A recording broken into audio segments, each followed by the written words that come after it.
Welcome to Employment Law This Week. I'm George Whipple. The NLRB issues its long-anticipated Stericycle decision, changing its standard for evaluating the legality of employee handbook policies and other workplace rules. The board overruled its 2017 balancing test for evaluating handbooks, reviving and enhancing its previous position.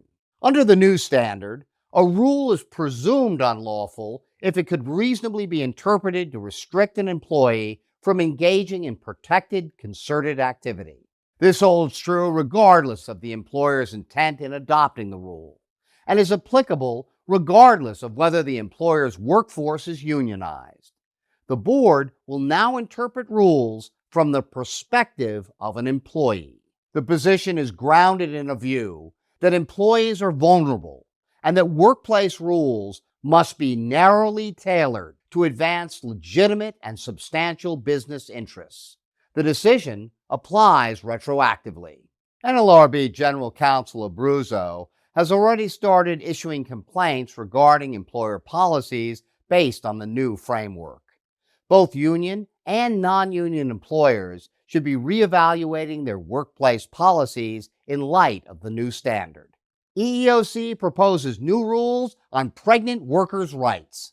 On August 11th, the Equal Employment Opportunity Commission released proposed rules to implement the Pregnant Workers Fairness Act, which went into effect June 27th. The proposed regulation includes expanded potential accommodations, as well as an expanded definition of who is a qualified individual under the law. The proposed rules provide the best indication of how the agency intends to enforce the PWFA. They include the agency's interpretation of the new law, as well as detailed examples. The EEOC is currently accepting public comments, and the final rule is expected to issue later this year. The EEOC has also publicly reported the settlement of its first-ever AI Anti-Discrimination enforcement action lawsuit in a case targeting age bias in the hiring process. According to the agency, iTutor Group programmed its AI recruitment software to reject all applicants over a specific age. This case shows that the EEOC will not hesitate to pursue AI-related charges against employers despite limited guidance on the technology.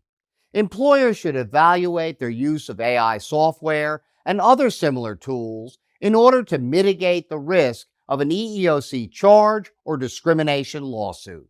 That's it for this week. Thanks for watching. We'll see you next time.